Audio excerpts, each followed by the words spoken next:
My mother's funeral was as quiet as her life, or so I thought.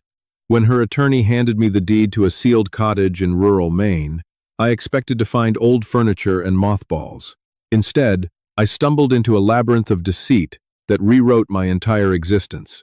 Arthur Pendleton adjusted his wire-rimmed glasses, clearing his throat with a dry, papery sound that echoed in the mahogany-paneled office. Outside his window, the bustling streets of downtown Boston felt like a completely different universe. Inside this room, time had stopped the moment my mother, Beatrice Jimenez, suffered a fatal aneurysm in her garden 3 weeks prior. "Adele," Arthur began, his voice laced with a rehearsed kind of sympathy. He looked across the desk at me, then at my older brother, Nathan, who was nervously tapping his knee. "Your mother's assets were relatively straightforward. The life insurance policy covers the funeral expenses, and the row house in Brookline has been left to the two of you in equal shares, as we discussed." Nathan exhaled a long breath, slumping back into the leather chair. We both knew the Brookline house was paid off, a solid asset that would bring closure to a complicated, distant relationship with a woman who always felt more like a polite roommate than a mother. Beatrice was a retired high school English teacher, a woman of strict routines, quiet evenings, and locked doors. However, Arthur continued, opening a thick manila folder and sliding a heavy, yellowed envelope across the polished wood, there is an addendum. A property she acquired 25 years ago. It was kept out of the primary trust. I frowned, leaning forward to inspect the envelope. A property? Where? She never took us anywhere but Cape Cod, for 3 days in the summer. "It's a cottage," Arthur replied, his brow furrowing as if he, too, found the detail perplexing. "Located just north of Moosehead Lake in Maine. The town is called Oakhaven. I must confess, I only learned of its existence when she updated her files 5 years ago. She insisted it be transferred solely to you, Adele, upon her passing." "Just to Abby?" Nathan asked, his tapping knee going still. He didn't sound angry, just profoundly confused. "Why?" "She left a note." Arthur gestured to a folded piece of paper resting atop a set of heavy, rusted iron keys. I picked up the note. The handwriting was unmistakably hers, sharp, precise, cursive, leaning slightly to the right. "Adele, you were always the one asking questions I couldn't answer. Go to Oakhaven. Do not take anyone but Nathan, and do not tell anyone else where you are going. Open the house. You will understand why I had to be the way I was." A chill ran down my spine, settling firmly at the base of my neck. My mother wasn't one for dramatics. She didn't leave riddles. If the toaster was broken, she left a post-it saying, "Toaster broken." This cryptic message felt entirely alien, as though it had been written by a stranger wearing my mother's skin. 2 days later, Nathan and I were crammed into his battered Subaru Outback, driving up Interstate 95. The transition from the crowded Massachusetts highways to the sprawling, dense pine forests of Maine happened gradually, then all at once. By the time we turned off the main highway onto a fractured 2-lane county road, our cell service had completely vanished. "This is crazy," Nathan muttered, his hands gripping the steering wheel. "A secret cabin? What was she doing up here? Writing the great American novel?" "She didn't write," I reminded him, staring out the window at the endless wall of dark green trees. "She graded papers and watched Jeopardy." This doesn't make any sense. We navigated using a printed map Arthur had provided, counting dirt roads that lacked street signs. The GPS on the dashboard spun aimlessly. Finally, after an hour of bone-rattling driving on an unpaved logging road, we found it. The property was entirely choked by nature. We had to park the Subaru near a rusted, fallen wire fence and walk the remaining 200 yards up a gravel driveway that had been reclaimed by thick weeds and saplings. The cottage sat in a small clearing, shadowed by towering, ancient hemlock trees. It wasn't a cozy, rustic retreat. It was a stout, 2-story structure made of dark wood and fieldstone, but what made my breath catch in my throat was the sheer level of security. Every single window on the ground floor was covered in heavy, marine-grade plywood, bolted deep into the frames. The front door was reinforced steel, flanked by 2 deadbolts and a heavy iron padlock that looked like it belonged on a bank vault.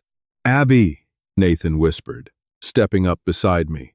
"This isn't a vacation home. It's a bunker. Why would a high school teacher need a bunker? I asked, my voice barely audible over the wind rustling through the pines. I pulled the rusted keys from my pocket. They were cold to the touch. The note had told me to open the house, to find the answers to the questions she could never answer. As a child, I had asked her why we didn't have baby pictures, why we had no grandparents, why there were no photo albums of her own childhood. She had always said she lost everything in a fire before we were born. Looking at this boarded-up fortress, I realized she hadn't lost her past. She had locked it away. It took us nearly 45 minutes just to get the front door open. The iron padlock yielded to the largest of the rusted keys, with a grinding squeal that sent a flock of crows bursting from the canopy above. The deadbolts were stiff with years of disuse, requiring Nathan to lean his entire shoulder into the steel door, while I turned the key with both hands, my palms red and aching. When the door finally gave way, it swung inward with a heavy, ominous thud. We stood on the threshold, flashlights drawn like weapons. The air that rushed out to greet us was thick, stale, and smelled of dry rot and old paper. It was the scent of a place that had been starved of oxygen and light for decades. "Stay close," Nathan muttered, clicking his heavy-duty flashlight onto its highest setting. The beam cut through the gloom, illuminating millions of dancing dust motes. We stepped into what should have been a living room, but there was no furniture, no cozy sofas, no braided rugs, no stone fireplace waiting for a family gathering. Instead, the room was lined with gray industrial metal filing cabinets, dozens of them stacked flush against the walls, reaching almost to the ceiling. In the center of the room sat a single heavy wooden table, scarred and stained, with a vintage shortwave radio resting on top of it. "What on earth?" I breathed, walking slowly toward the table. The floorboards creaked under my boots, the sound impossibly loud in the dead silence of the cottage. "Abby, look at this," Nathan called out from the corner of the room. I walked over. He was shining his light on a massive corkboard affixed to the wall behind the filing cabinets. It was covered in faded, yellowing newspaper clippings, maps with red pushpins, and grainy black and white photographs. Strings connected various points on the maps to the photos. I squinted at the clippings. They were from the late 1980s. Boston Port Authority reports missing freighter. Local bank executive indicted in fraud scandal. 3 dead in warehouse blaze in Providence. "Was Mom a private investigator?" Nathan asked, his voice shaking slightly. "She taught AP English, Nate. She graded essays on The Great Gatsby." I reached out and touched a photograph on the board. It showed a man in his early 30s, handsome, with sharp features and a dark suit. A red circle was drawn around his face in permanent marker. Underneath, in my mother's unmistakable sharp cursive, were 3 words. "He knows now." Panic, cold and sharp, began to blossom in my chest. "Let's check the rest of the house. There has to be an explanation for this. Something that makes sense." We moved through the hallway into the kitchen. It was similarly barren, save for a few rusted cans of survival rations in the pantry and a thick layer of undisturbed dust on the linoleum. The back door, like the front, was heavily reinforced and bolted from the inside. We headed upstairs. The second floor consisted of 2 rooms. The first was entirely empty. The second, positioned at the back of the house overlooking the dense woods, was a bedroom. It held a simple iron cot, a small wooden nightstand, and a wardrobe. "Look," I said, pointing my beam at the floor. In the center of the room, the thick layer of dust was disturbed. There were faint, but distinct, scrape marks on the hardwood, as if something heavy had been repeatedly dragged across the floor over the years. Nathan followed my light. We walked to the center of the room. The boards here looked slightly uneven. Nathan dropped to his knees, running his fingers along the seams of the oak planks. "There's no nails here," he observed, pulling a flathead screwdriver from his back pocket, a tool we had brought to deal with the plywood outside. He wedged it into a gap between the boards and pried.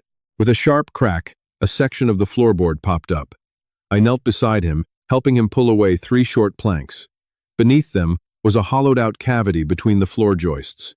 Nestled inside the dark space was a heavy, olive-green metal lockbox. It looked like an old military ammunition crate. Nathan lifted it out by the handle. It weighed a ton. He set it on the iron cot, and we stared at it. There was no padlock on this one, just a heavy metal latch. "Do it," I whispered, my heart hammering against my ribs like a trapped bird. Nathan snapped the latch up and flipped the heavy lid back. We both froze, the beams of our flashlights illuminating the contents. I had expected old journals, maybe more newspaper clippings, or perhaps the family photo albums she claimed were destroyed in a fire. Instead, the first thing I saw was money, stacks of it, thick bundles of $100 bills bound in currency straps from a bank that hadn't existed since the early 90s. There had to be at least $200,000 sitting there.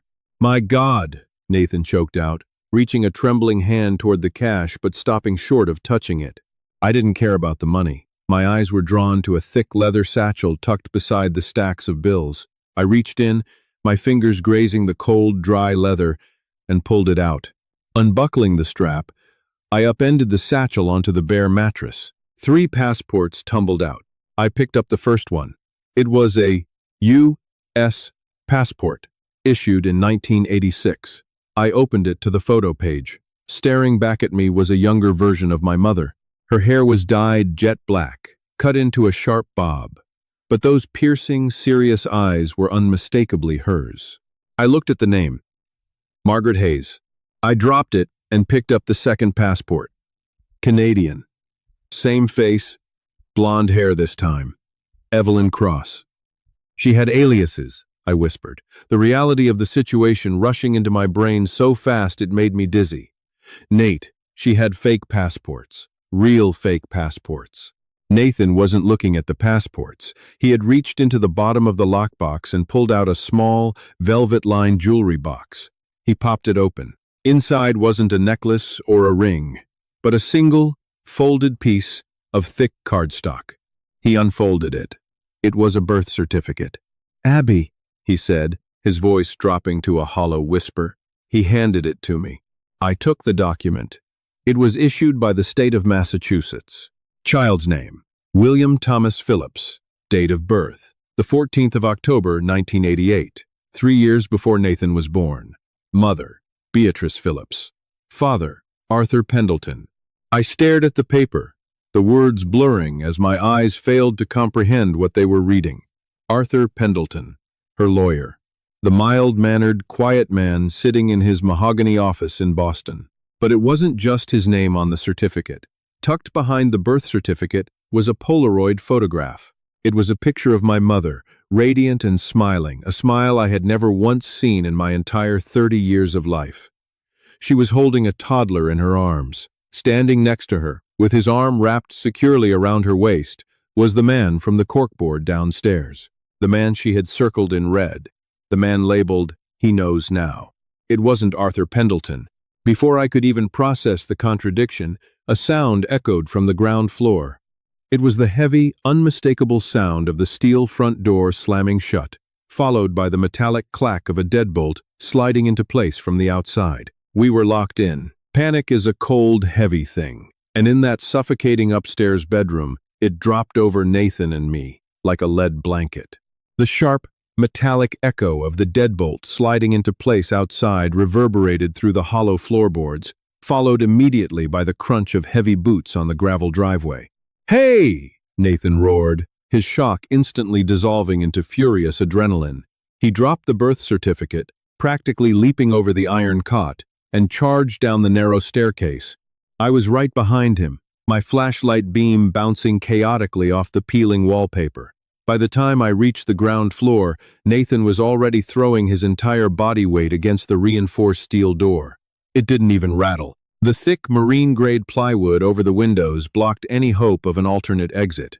We were entombed. "Help! Open the door!" Nathan shouted, pounding his fists against the steel until his knuckles went raw. "Nate, stop," I gasped, grabbing his shoulder. "Whoever just locked us in isn't going to let us out because you asked nicely." Before he could argue, a sudden, high-pitched squeal sliced through the dusty air. We both flinched, covering our ears. The sound was coming from the center of the living room. The vintage shortwave radio sitting on the scarred wooden table was glowing. The small amber dial in the center illuminated a patch of dust, and the speakers crackled with thick, heavy static. I approached it slowly, as if it were a live bomb. The static hissed, popped, and then a voice broke through. It was distorted, filtered through decades of outdated technology, but the Boston accent was undeniable. "Arthur warned me you two were persistent," the voice crackled. It was a man's voice, deep and resonant, laced with a casual arrogance that made my stomach churn. He said Beatrice raised a couple of smart kids, but smart kids should know better than to go digging in graveyards. Nathan stepped up beside me, his chest heaving. He leaned over the table, pressing his hands flat against the wood. "Who the hell is this? Let us out of here!" A low chuckle vibrated through the speaker. "You found the box, didn't you, Nathan? You saw the birth certificate, the photos. So, you should know exactly who I am. I'm the ghost your mother left behind." My eyes darted toward the ceiling, picturing the scattered documents on the bed upstairs. William, Thomas Phillips, the missing older brother. "William?" I breathed, leaning closer to the radio's mesh speaker. "You're William." "Got it in one, Adele," the voice replied, dropping its amused tone. "Though I go by Liam these days. Now, let's skip the family reunion. I didn't drive 4 hours into the Maine woods to catch up. I'm here for the ledger." "What ledger?" I demanded, my mind racing back to the corkboard, the clippings, the stacks of cash. "We just found money and some fake passports. We don't know anything about a ledger." "Don't lie to me!" the voice snapped, the sudden rage causing the radio speaker to distort heavily. Beatrice was the head accountant for the Winter Hill Syndicate in the late 80s. My father, our father, Richard Phillips, ran the port operations. Your precious, quiet mother wasn't just grading English papers, Adele. She was laundering millions of dollars for the most ruthless crew in New England. And when the feds started sniffing around in 1989, she panicked. Nathan looked at me, his face pale in the dim flashlight beam. The quiet, strict woman who made us eat oatmeal every morning and insisted on lights out by 9 p.m. was a mob accountant? It sounded like a movie script, but the massive steel door trapping us inside proved it was violently real. "She didn't just run," Liam continued, his voice dripping with venom. "She stole 200 grand in raw cash, took the master ledger that detailed every offshore account, every bribe, every dirty politician in Boston, and she vanished. She took you, Nathan, and she left me with him. She left me with Richard." "We didn't know," Nathan said, his voice trembling for the first time. "Liam, I swear to God, we didn't know any of this. Arthur Pendleton sent us here." "Of course he did," Liam laughed bitterly. "Arthur was her fixer. He set up the trust, helped her change her name to Beatrice Jimenez, and kept her hidden. But Arthur is a coward. When Richard died in prison last year, I paid Arthur a little visit. I convinced him it was in his best interest to tell me where the cottage was. He used her will to send you two up here to unlock the vault for me. I couldn't get through these doors with a blowtorch, but I knew Arthur had the keys." The sickening realization washed over me. The mild-mannered lawyer hadn't been honoring my mother's dying wish. He was serving us up as bait to save his own skin. "Pass the ledger through the mail slot in the back door," Liam ordered. "The cash you can keep as a parting gift. But if you don't give me that book in the next 60 seconds, I'm pouring 5 gallons of unleaded gasoline around the foundation of this wooden tinderbox, and I'm lighting a match." "We don't have it," Nathan yelled at the radio, desperation cracking his voice. 50 seconds, the radio hissed. "Nate, upstairs now." I grabbed his arm and dragged him toward the staircase. We sprinted up the steps, taking them 2 at a time, and burst back into the bedroom. The lockbox sat on the bed, spilling its secrets under the glow of our abandoned flashlights. I grabbed the heavy metal crate, upending it completely. The stacks of $100 bills tumbled onto the mattress, followed by the jewelry box and passports. "There's no book, Abby." Nathan frantically pawed through the money, throwing bundles onto the floor. "She didn't leave a ledger in here." I stared at the empty metal box. It was an old military ammunition crate, heavy, solid. I picked it up again, my fingers gripping the inside rim. It felt shallower on the inside than it looked on the outside. "Nate, give me the screwdriver," I demanded, holding my hand out. He didn't argue. He pulled the flathead from his pocket and slapped it into my palm. I jammed the metal tip into the inner seam of the box's floor and hammered the handle with the heel of my hand. The metal groaned. I pushed down with all my weight, prying upward. With a loud pop, a false bottom snapped loose, revealing a thin compartment beneath. Sitting perfectly flat in the hidden space was a small, black, leather-bound notebook. 30 seconds, kids. Liam's voice echoed up the stairwell from the radio downstairs. I can smell the gas from here. Can you? He wasn't bluffing. The sharp, noxious fumes of gasoline were already creeping up through the floorboards, burning the back of my throat. We give it to him, Nathan said, reaching for the notebook. We just slide it through the slot, and he lets us go. I pulled the notebook back, out of his reach. Are you insane? He's not going to let us walk out of here. We know who he is. We know what he's looking for. If we give him the only leverage we have, he lights the match anyway to cover his tracks. Then what do we do? Nathan yelled, coughing as the fumes grew thicker. I looked around the barren room. My mother had built this place as a vault, but she was a survivor. She outran the New England mob for 3 decades. A survivor never builds a room with only one way out. I looked at the heavy oak wardrobe sitting flush against the back wall. It was the only piece of furniture in the room besides the iron cot, and it was entirely unnecessary. If this was a vault, why did she need a place to hang clothes? Help me push this, I ordered, running to the side of the wardrobe. Abby, we don't have time. Push, I screamed. Nathan threw his shoulder against the heavy wood beside me. We strained, our boots slipping on the dusty floorboards. The wardrobe groaned, scraping against the wood, leaving deep gouges identical to the ones we had seen in the center of the room. It slid forward, revealing the wall behind it. There was no wall. Instead, there was a small, square hatch cut into the drywall, framed in steel. A dumbwaiter, Nathan coughed, rubbing his burning eyes. A chute, I corrected, pulling the iron latch. The door swung open, revealing a dark, downward-sloping tunnel lined with corrugated metal. It leads out, probably past the foundation into the woods. She built a back door. Time's up, the radio crackled downstairs. A split second later, a dull whoosh shook the cottage, followed instantly by the violent, crackling roar of flames igniting on the ground floor. The heat rose through the floorboards almost immediately. Go! I shoved Nathan toward the hatch. He didn't hesitate. He scrambled into the dark chute, sliding downward into the pitch black. I grabbed the black leather notebook, stuffed it into the front pocket of my jacket, and took one last look at the bed. $200,000 in illicit mob cash sat abandoned on the mattress.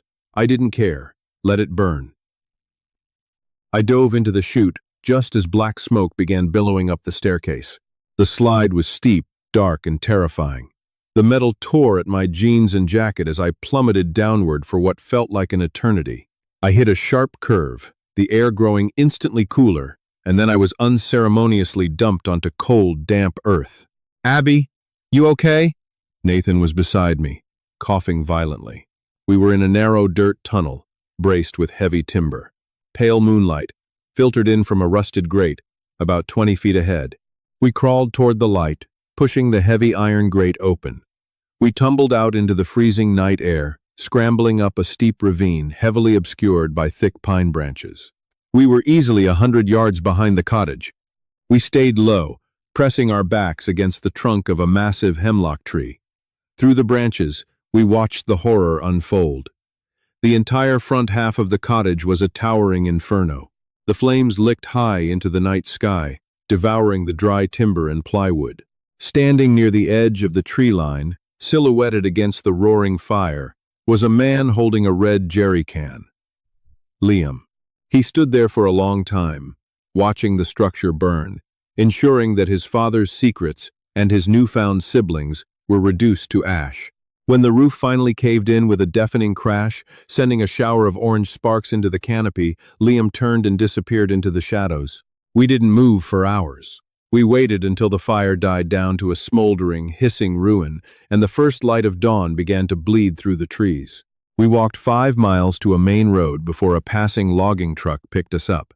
We didn't go to the local police. We rode all the way to Augusta, straight to the FBI field office. When I placed Beatrice Jimenez's black leather notebook on the federal agent's desk, it was the end of a lie and the beginning of a massive unraveling. The ledger contained the financial DNA of a criminal empire that the government had been trying to dismantle for decades. 3 days later, Arthur Pendleton was arrested in his Boston office, charged with conspiracy, money laundering, and accessory to attempted murder. A week after that, heavily armed federal agents raided a warehouse in South Boston, pulling William Liam Phillips out in handcuffs. My mother's funeral had been quiet, but her legacy was anything but. She had spent her life hiding in plain sight, terrified of the monsters she used to work for. In the end, it wasn't the silence that saved us. It was the truth she buried in the floorboards of a boarded-up cottage, a truth that finally burned her